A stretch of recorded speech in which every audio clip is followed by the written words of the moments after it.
El Nuevo Testamento afirma con absoluta claridad que Jesucristo fue realmente un ser humano. Su humanidad queda plasmada, sin duda alguna, en las páginas del Nuevo Testamento. Sin embargo, aunque Él fue un ser humano 100%, fue distinto a todos nosotros. Y fue distinto en un sentido muy especial. Él no cometió pecado. La impecabilidad de Jesús se enseña con frecuencia en el Nuevo Testamento.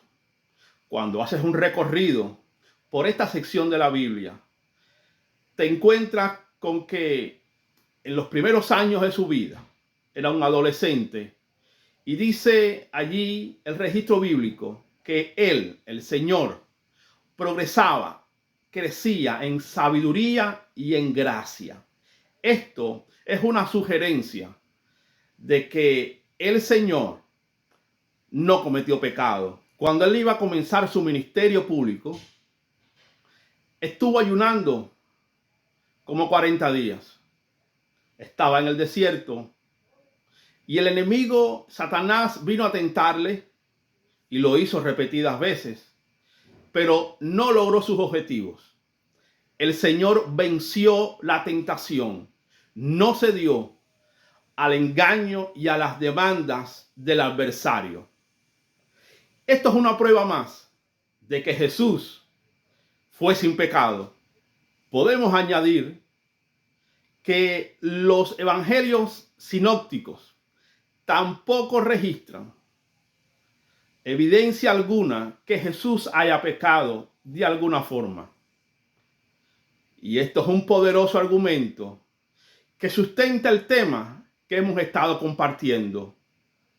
Sí, los primeros seguidores, aquellos que registraron su biografía, relataron su vida y su ministerio, no recogieron que él haya cometido pecado alguno.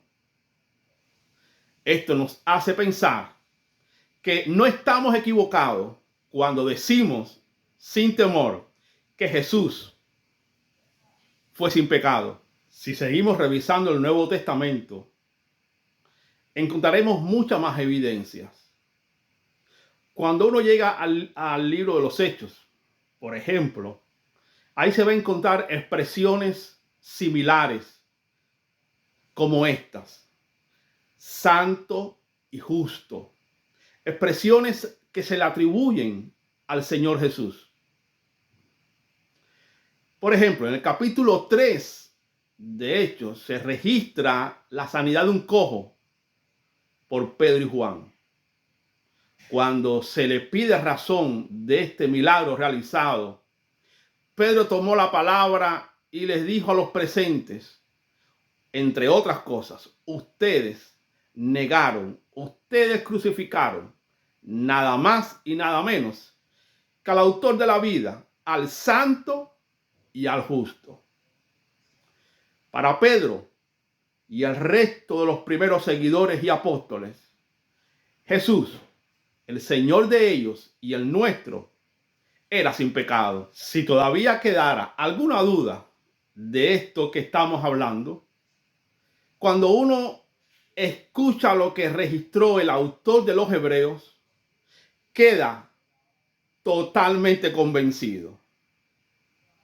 En ese libro encontramos una expresión categóricamente difícil de negar. Dice de Jesús que él fue tentado en todo, pero sin pecado. Y que él es el sumo sacerdote que necesitamos nosotros, los seres humanos, que medie entre Dios y nosotros. Irreprensible, santo, justo y sin mancha. Jesús, amigo, fue sin pecado, no cometió error alguno. Y hacia el final del Nuevo Testamento nos encontramos con las epístolas del apóstol Juan. Juan registra en una de ellas que Jesucristo es el justo,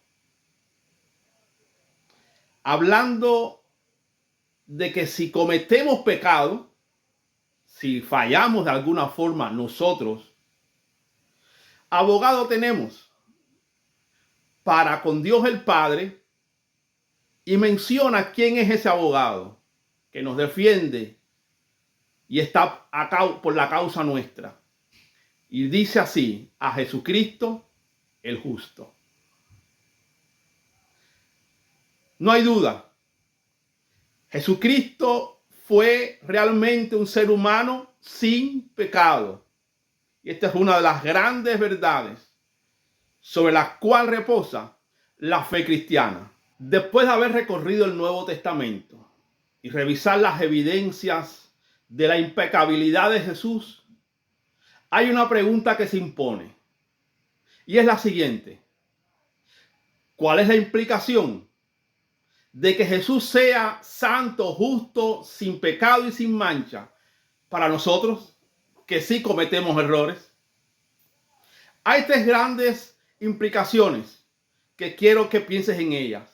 La primera: Él es el mediador entre Dios y los hombres. No hay otro. Él no cometió pecado.